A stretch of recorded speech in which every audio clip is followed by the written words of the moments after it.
Welcome back, Blue Shirts fans, to episode number 692 of the Locked On New York Rangers podcast. I'm your host, John Chick. Just want to thank you guys, as always, for making Locked On New York Rangers your first listen every day. We are free and available on all platforms, and the Rangers coming off of really an ugly home performance, a 5-1 loss to the Columbus Blue Jackets, and we got a lot to talk about in today's episode. Just a baffling performance by the Rangers. Didn't think it would go this way. Thought they would bounce back from a rough loss to the Sharks. It obviously did not happen, and we're going to talk about that. We're going to talk about why I think this might be the most disappointing two-game stretch that the Rangers have played in the last two seasons combined, regular season only. We're not talking about the playoffs or anything like that. Also going to talk about the strange decision to go with Jaroslav Halak in this game. And believe me, he was far from the only issue that the Rangers had, but he obviously did not have his A game, and I just think it was a weird decision to go with him in the first place. Also going to talk about Vitaly Kravtsov mixing back into the lineup here. Didn't really do a whole lot, but we'll get into that in just a second. The Filip Chytil injury, what that might mean for the Rangers going forward. And then the upcoming back-to-back against the Avalanche and the Islanders. And then after that, you've also got a back-to-back against the Stars and the Coyotes, and both those games are on the road. So we'll see how all that goes. But as far as what's been going on with the Rangers lately, it's a bit of a head-scratcher because, these are not great teams that the Rangers are playing here. The three losses that the Rangers have had this season are against the Jets, against the Blue Jackets, and just before that against the Sharks. I did that out of order. It was Jets, Sharks, Blue Jackets, but you get the idea. These are not good teams, or they don't seem to be good teams. You never know. I mean, maybe one of these teams is one of the surprises around the league this year, and maybe they end up making the playoffs or something like that. You never know. But none of them made the playoffs last year. None of them were really all that close to making the playoffs last year, and pretty much all of them are expected to be, one of the draft lottery teams, quote unquote, and the Rangers just have not played well. I give them a little bit of a pass against the Jets because that was just a weird situation. The Rangers were playing their third game in 4 days to start the season. It's the second game of a back-to-back, and for the Jets, it was their home opener. Not even just their home opener. It was their first game of the season. So that was weird. The Rangers had Halak in that game. The Jets went with Connor Hellebuck, who is one of the better goalies in the league. Gave them a little bit of a pass there, but these two performances against the Sharks and Jackets, unacceptable. And it's especially unacceptable because you would think that the Sharks game would be the wake-up call for the Rangers, right? The Sharks come in 0-5. They're not playing well. Again, they're expected to be one of the worst five or so teams in the league. Okay, that'll snap the Rangers out of it. They got 2 games to get ready, mentally prepared, physically prepared, do whatever they got to do to, get ready to go and bounce back with a win against the Columbus Blue Jackets, and they don't do that. They just play, frankly, bad. It just was not good enough. And the other thing is that these 2 games against the Sharks and the Jets, the Sharks and the Blue Jackets, there we go, oddly reminiscent of each other because I thought in both games, the Rangers, the first 8 or 10 minutes, maybe 12 minutes, if you want to be generous, I thought they played fairly well. A couple of early scoring chances didn't go in, a couple of good saves by the opposing goalie, and limiting shots on goal for the opposition, limiting time spent in their own zone, had the rink tilted a little bit in their favor, and it seemed like the Rangers were going to be just fine and, do what they do and find a way to win the game. But in both of these 2 games, for one reason or another, the promising start just kind of fizzled out. And in both of these games, the Rangers, against all odds, are down 1-0 at the end of the first period, despite having the better play in both these games. The one thing I will say in this game against the Blue Jackets, I thought the Rangers, once again, did play pretty well in the first period here, but I also think that it was kind of fool's gold in some ways because, yes, they limited time in their defensive zone, and they limited shots on goal, but I never thought that, even in this first period where the Rangers played fairly well, I never thought that they really found that fifth gear. If you look a little bit deeper and you look past, the shots on goal disparity and the scoring chances and things like that, the Rangers just never really had their legs. They never really, got it going. And it's one thing if it's late in the season, if we're into like March here and the Rangers are playing their 4th game in 6 days and it's the second game of a back-to-back and, Igor's not playing and, maybe the team's just a little bit beat up and could use a little bit of a break. It's one thing if you lay an egg in a situation like that, but to do it here, inexplicable and unacceptable. This is not going to cut it. I don't care who you're playing. You could be playing the Avalanche, who the Rangers are about to play, and more on that in a little bit as well. You could be playing the Islanders, who they're about to play. You could be playing either of these teams. You could be playing the Devils, the Penguins. It doesn't matter. You play like this, you're not going to win a whole lot of games. And just very, very surprising to see. You see the way that the Rangers started this season and how good they were playing, the first two games. I know the Wild, they let them back into it a little bit, but for the most part, the Rangers were pretty much excellent in the first two games of the season, and it's just gotten away from them. And again, we are so far removed from Ranger hockey in these last two games because we're used to seeing the Rangers dominate the third period. They were one of the best third period teams in the NHL last year.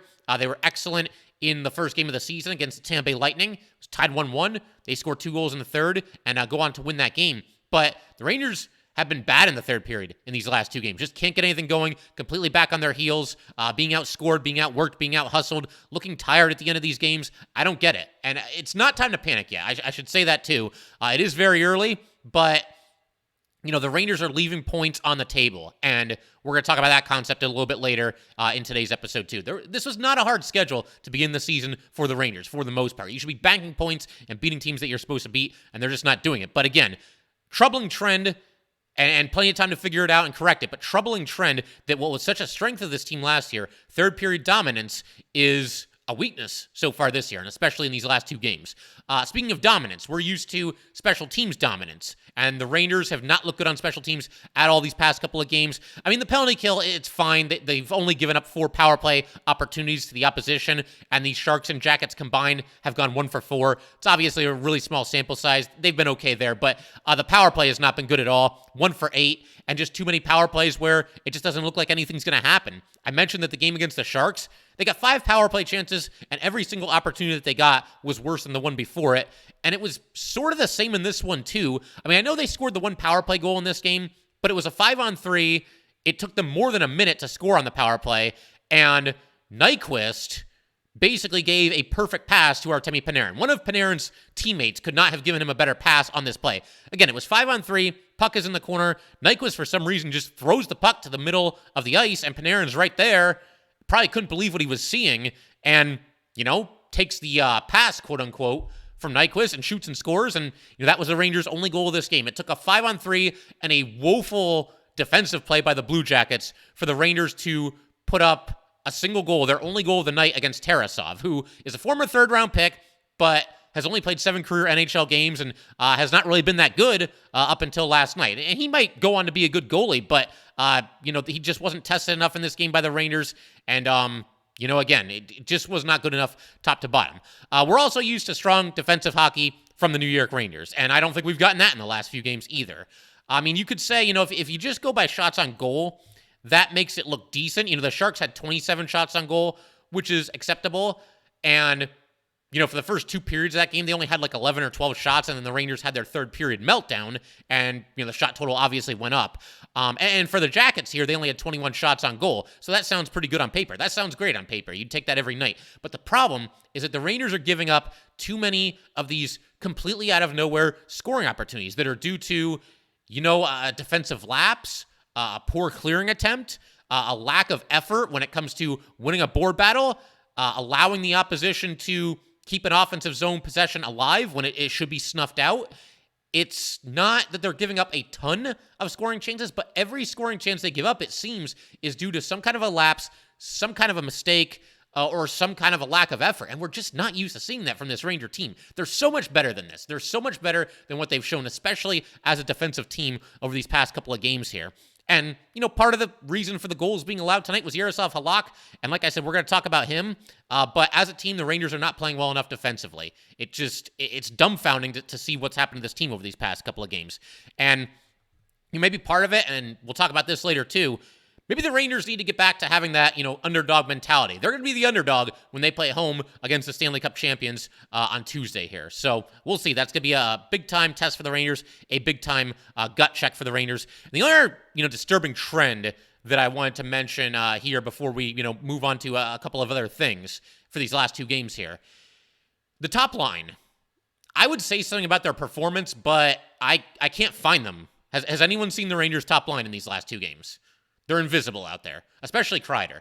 And I don't know, with Kreider, I mentioned this when we did our crossover episode with JD of Locked On Sharks. I made a prediction that Kreider would score a goal in that game. He did not. He came close at least once in the Sharks game. Didn't happen. But I mentioned to JD that I feel like Kreider, perhaps more so than the rest of the Rangers combined, has been robbed and or, within an inch or two of scoring a goal more than the rest of the entire Rangers, combined, put together. And I don't know if maybe that's causing Kreider to get a little bit discouraged, if he's a little bit down on himself, what the situation is. But he was not good at all in this game. He was invisible. And so, for the most part, was the Ranger top line. So, yeah, I mean, again, just a very confusing, just complete nothing performance from the Rangers against this Blue Jackets team. And even worse, when you consider the fact that they played very poorly against the Sharks, you would think this would be their wake-up call. And the game where they would snap out of it, that did not happen. But we're going to continue breaking this one down, trying to make some sense out of it, and also looking ahead to the upcoming pair of back-to-backs that the Rangers are going to have very shortly here, Tuesday and Wednesday, home against the Avalanche and at the Islanders, respectively. And we will do all that in just a second. But first, I just want to let everybody know, today's episode of Locked On New York Rangers is brought to you by Simply Safe. The numbers do not lie. In the last decade, over 4 million people have chosen Simply Safe home security to protect their home. You don't earn the trust of that many people without doing something right. As Simply Safe, your safety is the only thing that matters. They protect you with cutting-edge security technology powered by 24/7 professional monitoring agents who always have your back. With 24/7 professional monitoring, Simply Safe's agents call you the moment a threat is detected and dispatch police or first responders in an emergency, even if you're not home and even if you can't be reached. Simply Safe blankets your home in protection with advanced sensors for every room, window, and door. HD security cameras for inside and outside your home, smarter ways to detect motion that only alert you when a threat is real, and even hazard sensors that instantly detect fires, floods, and other threats to your home. Our monitoring experts use proprietary advanced response technology to visually confirm when a break-in is real so you can get the highest priority police dispatch. Customize the perfect system for your home in just a few minutes at simplysafe.com/LockedOnNHL. Save 20% on your Simply Safe security system when you sign up for an interactive monitoring plan and get your first month free. Visit simplysafe.com/LockedOnNHL to learn more. There is no safe like Simply Safe. All right, and we just want to thank you guys, as always, for making Locked On New York Rangers your first listen every day. We are free and available on all platforms. So I want to break down this performance by Jaroslav Halak, his second appearance of the game, or of the season, excuse me. And obviously it went a lot better in his first start against the Winnipeg Jets. But rough night for Halak. He allows 5 goals on just 21 shots. And I thought the second and third goals were particularly egregious, and we'll break those two down in just a second here.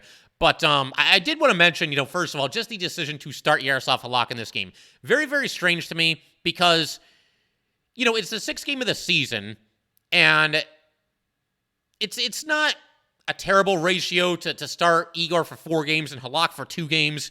You maybe want to keep Igor fresh, and you got to pick your spots as far as games that you want him to have off. You don't want to burn him out, get him injured early in the season. I get it to an extent, but here's where Gallant loses me with this decision. The Rangers, after this game here, have a back-to-back on Tuesday and Wednesday. It's right around the corner. It's right there. It's tomorrow night now. I'm recording this Monday morning. So you have a back-to-back against the Avalanche and the Islanders. You got to figure that Halak is going to start at least one of exactly one of those games. He's going to be out there against the Islanders, you would have to think. I mean, the Rangers are playing the Avalanche. You're not going to go with your backup against the Stanley Cup champions, and you're not going to go with your backup against Alex Georgiev. You're going to do the Igor Georgiev matchup, and that'll be interesting to see. I mean, we've seen how much that, former Ranger skaters burn the Rangers. I'm really hoping that this does not turn into a revenge game for Alex Georgiev, but we shall see. But obviously, Jaroslav Halak is going to play one of those 2 games, and he'd be out there against his former team, the New York Islanders. Then, after that, the Rangers' next 2 games are also a back-to-back. The Rangers this weekend will play at the Stars and at the Coyotes. And you got to figure that, as Gallant has done, all through last year, and what he'll probably do this year, is that Igor Shesterkin is not going to play both games of a back-to-back. So you were going to have Jaroslav Halak starting 2 of these next 4 games no matter what. So what was the point of starting him in this game Sunday?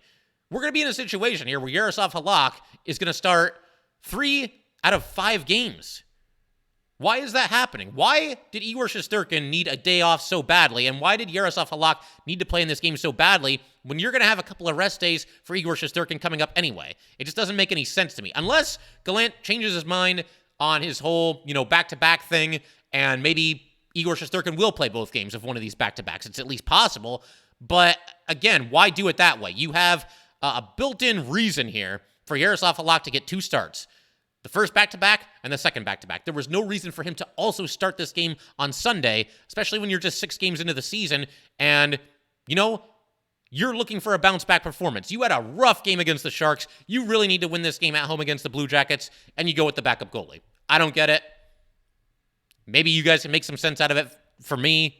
Explain to me what Gallant might have been thinking here. And I like Gerard Gallant. I'm not going to turn on him or anything like that. He's done a phenomenal job with this Ranger team. He pushes the right buttons far more often than not. But to me, this was a very questionable decision. And as far as Jaroslav Halak and the defense is concerned, I mean, the Rangers obviously did not play team defense. We got through that already. But the goals that he gave up here to Peak and Chinnikov specifically, that was the second and third goals scored by the Blue Jackets. Peak went in, and he took a shot, and it went under Halak's right arm, and it went into the net. And that's all I've got. I realize I typically spend a little bit more time breaking down these goals and explaining what happened. There's really not much else to say about this one. The guy took a shot. It should have been stopped. Went under Jaroslav Halak's right arm and went into the net. And, it's a save that any goalie in this league absolutely must make. He was not able to do it. And then the third goal, this one wasn't much better. It was a goal by Chinnikov. He basically just, had the puck at the right point, skated in a little bit, toward the top of the right faceoff circle, let it fly, and beat Halak and made it 3-0 at that point. And not a good goal here either. I will say on this one, though, should never even come to that because the Rangers, they had their top line on the ice. You've got Miller along the boards. You've got Mika along the boards. You've got Kreider along the boards. You've got 3 Blue Jackets along the boards. Puck is, kind of in everybody's skates, and people are trying to dig it out. And the Rangers flat out outworked on this play.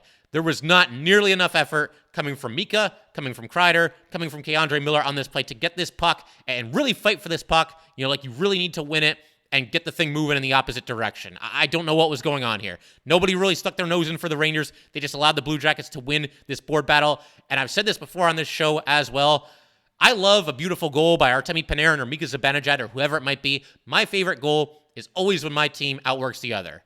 My least favorite goal, the goal that I just detest, and the goal that happened here, and the kind of goal that we're not used to seeing the Rangers give up, is when the opposition outworks my team. And that's what happened here. The Rangers didn't want this puck. The Blue Jackets did. You see the result. It's as simple as that. Mika just didn't fight for the puck like he could have. Kreider was barely doing anything. He was just kind of standing there. Mika dropped his stick. He's picking it up off the ice while the Blue Jackets are scoring. The optics of this one were just terrible. And again, I don't want to come on here and just kill this team, but I always give them the benefit of the doubt because it all comes back to this idea that when the Rangers have a bad game, as they did against the Sharks, they respawn and they come back that much stronger in the next one, and they were even worse in this one. So at some point, you got to agree on what reality is, and this was a bad performance by the Rangers and an unacceptable performance by the Rangers as well. The only other thing I wanted to mention here, as far as Gallant's line of thinking and why maybe he went with Halak here, the only other thing that I can come up with is that maybe he's been disappointed in the Ranger team defense. In fact, yes, he has been disappointed. He's pretty much said as much in his pressers. So maybe the idea here was, you know what? I'm going to play the backup goalie, and you guys aren't going to be able to over-rely on Igor Shesterkin, and you're going to have to go out there and play good team defense and make it happen. Maybe that was the idea. Maybe it was like a call to arms, a way to challenge these guys, but I still don't agree with the decision. I'm just trying to come up with some reason why Halak was in this game when, once again, he's pretty much a lock to play 2 of the next 4 games. There's no reason why Halak should be playing 3 out of 5 for this Ranger team when you've got the Vezina winning goalie sitting on the bench. The only thing that I'll say that was a positive from Halak's performance here is that, he was very accountable after this game, and he pretty much stood up and faced the music and put it all on himself. There were a couple quotes after this game from Halak here. That's what he had to say about the performance. I just got outplayed by their goalie. I need to be better. And then he was also talking about the second and third goals, as we just did here. He said, on the second one, a clean shot goes through me. The third one, I just didn't react fast enough. So Halak, very accountable after the game, very matter of fact, and, not putting any of the blame on his teammates, which is always a good thing. I mean, I wouldn't expect him to do that. But it was good that he, stood up and faced the music and just said flat out, I need to be better, even though he did not get a ton of help on this night and certainly did not get any help whatsoever from the Ranger top line on the third goal that the Jackets scored in this one. So, that's pretty much the long and short of it. Rough night for Halak, rough night for the Ranger team defense, and they need to be a lot better than this. But we're going to continue talking about everything that happened in this game in just a second. We're going to talk about Kravtsov mixing back into the lineup, the injury to Filip Chytil, and just looking ahead to what's coming up for the Rangers. A couple of tough games against the Avalanche and the Islanders. It does not get any easier after this, and we will do all that in just a second.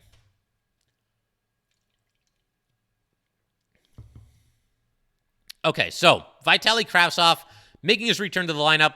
He slots in there on the third line for the Rangers. He's out there with Chytil and Goodrow, and Jimmy Vesey comes out of the lineup. Vesey, a healthy scratch for the first time this season, which was probably the way to go, although I am going to explain why in just a second here. I do think Jimmy Vesey should be back in there for the next game, so we'll get to that in a minute. But Kravtsov, he gets 11 minutes and 33 seconds. That was the third fewest amount of ice time among Ranger forwards. The only two that had less ice time than Kravtsov were Filip Chytil, obviously because he got injured. Filip Chytil was out there for 11 seconds before, he got hurt on the play.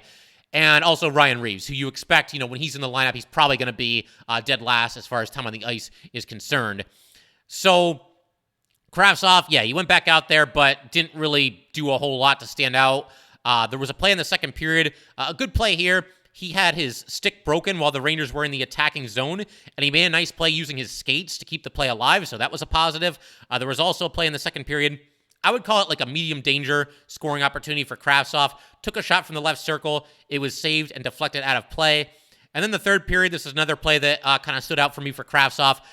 The puck is being lifted into the attacking zone, and it's in the air, and it looked like Kravtsov got his glove on it and knocked it down, and then he kind of exploded through a couple of defenders there and went in alone. But unfortunately, right before he could get the shot away, a nice play by the Columbus defenseman to knock it away from Kravtsov. Besides that, kind of a nondescript game for Vitaly Kravtsov, and we'll look to see what the Rangers, how they handle him going forward. For a while there, it was looking like he was going to be on the Panarin line. He got hurt. Lafreniere clicked with that line for, a couple of games there up until these last two when nothing's clicking with anything. But we'll see how they look to go. I'd imagine Kravtsov probably will still be out there on the third line. I don't know. I mean, there's part of me that wants to see Kravtsov get more of an opportunity. I don't think he should be getting less ice time than, say, Ryan Carpenter, which he did in this game here tonight. By that same token, Kravtsov hasn't shown enough to really earn more ice time, so it's a little bit of a catch-22. It's kind of like the same deal with the Rangers' second power play unit from last season. Are they unproductive because they're not getting ice time, or are they not getting ice time because they're unproductive? And it's a little bit of both. It's a little bit of both with Vitaly Kravtsov here, and we'll see how the Rangers look to continue to deploy him. I do hope he gets another start, though. I hope he's not right back to being a healthy scratch in the next game, which actually leads me to something else I want to talk about. I think the forward that should be a healthy scratch for the Rangers in the next game should probably be Ryan Reaves. Reaves has played in all 6 games to start the Rangers, and there's part of me that doesn't like the fact that I'm suggesting this, because when you look at the Rangers against the Jackets, obviously they were not very good. I thought Reaves played better than a heck of a lot of his teammates did. He actually had a scoring chance or two, and physical tone and all that good stuff, but I think, we're 7 games into the season, or we will be when the Rangers play the Avalanche. I think it's okay if Reaves sits one out. And when you look at the fact that Vitaly Kravtsov is now available, I think you want to try to get him going, so I think he should be in the lineup. And I think Jimmy Vesey should be back out there, because I just got done talking for quite some time here about how rough the Rangers have been as far as team defense is concerned. Jimmy Vesey can help you in that area. He can help you on the penalty kill. He can help you on 5v5. And you're playing the Stanley Cup champion Colorado Avalanche, a team with no shortage of firepower, no shortage of scoring threats. I think you need to go with your, one of your better defensive forwards in the lineup over, an enforcer like Ryan Reaves. It's Rangers Avalanche. It's not Rangers Islanders. It's not Rangers Penguins. There's not really any history between the Rangers and the Avalanche, or not really any that I'm aware of, other than, I guess, the fact that Chris Drury played for both teams. There's really no history there. And so I think that, there's no real reason to expect any trouble, to expect it to be a chippy game. You never know for sure. But that being the case, I think that kind of lessens the importance of having Ryan Reaves in the lineup. I'd put Reaves back out there for the next game against the Islanders, because you never know what can happen when it's Rangers Islanders. But you get Jimmy Vesey back out there and go with your best defensive lineup to help the Rangers in an area where they are struggling. And you have to do that for sure when you're playing the defending Stanley Cup champion Colorado Avalanche, who just have so much firepower, it's ridiculous. So we'll see how the Rangers look to do it, but that's what I would do. I also, and I can't even believe I'm saying this, I might look to get Libor Hájek back into the game for at least one of these two games in the back-to-back. And I think I would do it against the Colorado Avalanche. Zach Jones has struggled a little bit. There was a situation in this game where he probably should have taken the shot, and instead he tried to force a pass, turn the puck over. Blue Jackets go the opposite way. They end up scoring a goal.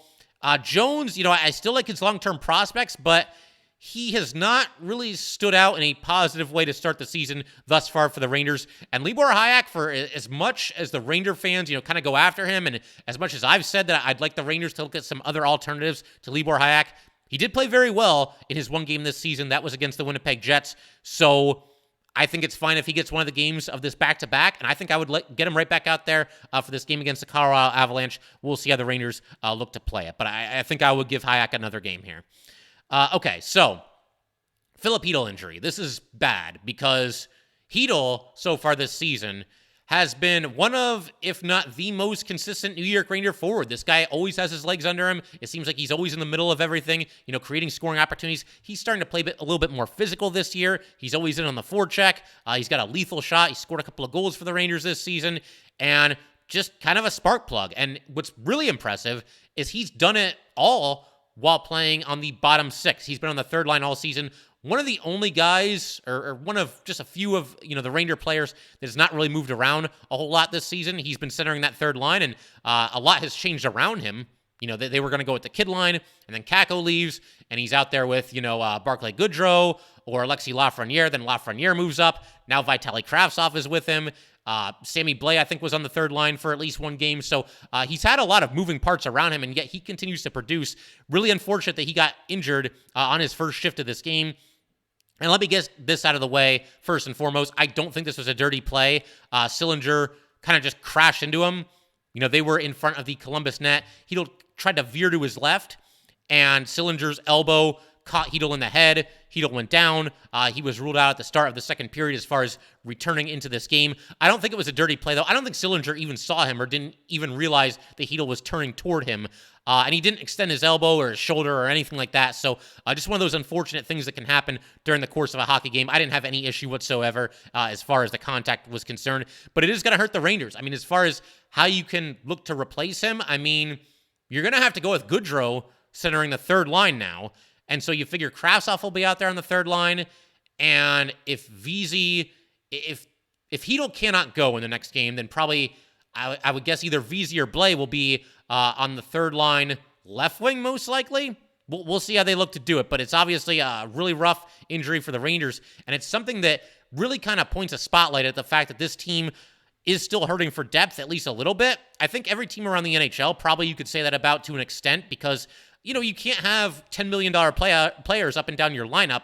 You're going to be tested with your depth in the bottom six and your bottom defense pairing and so on and so forth. But yeah, Filip Chytil, that's a really rough loss for the Rangers, this early in the season. Hopefully he's back out there, but head injuries are no joke, and obviously, he should get healthy before he goes back out there. You don't want to mess around with head injuries. The one other thing that I have to say here, though, can the Rangers get through a game with 12 healthy forwards? It's nobody's fault or anything like that, but it just feels like at the start of at least half the Ranger games this season, somebody's getting hurt on their first shift. We saw Kravtsov get hurt on his first shift, and he was out for the game. We saw Carpenter, that scary injury where he got cut by the skate. That wasn't, that early in the game, but he still got injured, and they had to go with 11 forwards in that game. And obviously, Chytil getting injured just 11 seconds into his first shift. He gets hurt, and the Rangers have to go with 11 forwards for the rest of this game. So I got to say, it's going to be really nice to see the Rangers get through a game with 12 healthy forwards. Hopefully that begins against the Colorado Avalanche on Tuesday. But yeah, like I said, it doesn't get any easier for the Rangers. They are against the defending champions, and then they're against the Islanders. Islanders have played the Rangers tough over these past few seasons. Last year the Rangers did okay against the Islanders. The 2 seasons before that, they had no answers whatsoever.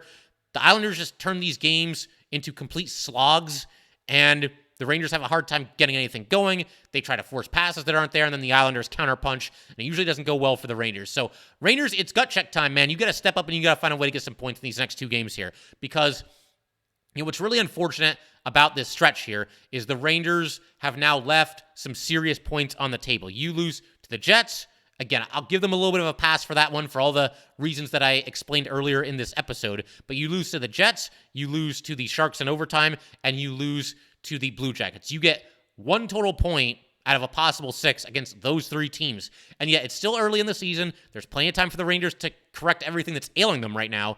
And, plenty of time to figure it out and put their best foot forward and, be the team that we all know that they are.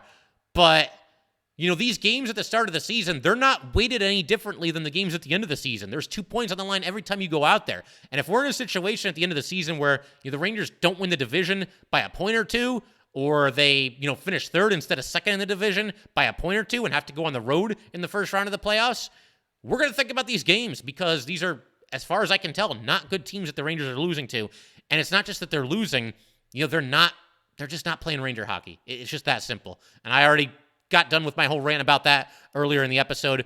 So I figure we could pretty much call it there. I mean, I do think the Rangers will bounce back eventually, and we'll all be feeling a heck of a lot better. Look, all it takes is for the Rangers to go out there and beat the Avalanche in any fashion. Even if there are certain things that, still kind of plague the Rangers, if there's a mistake or 2 against the Avalanche, if they have to win a game 5-4 or 6-5 or something crazy like that, and they're still not playing good team defense, hey, it's still a win over the Stanley Cup champions. So I think if the Rangers beat the Avs, no matter how they do it, we're all going to be feeling a lot better. That's all it takes. But the Rangers, they have to bring it a heck of a lot more than they have in these last couple of games here.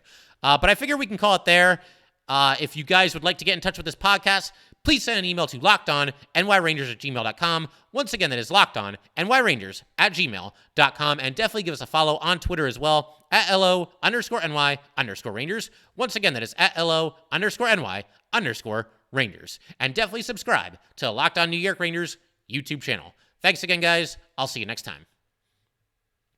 Thanks for making Locked On New York Rangers your first listen every day. For your next listen, check out the Locked On Sports Today podcast. The biggest stories of the day, plus instant reactions, big game recaps, and the take of the day. Available on the Odyssey app, YouTube, and wherever you get your podcasts.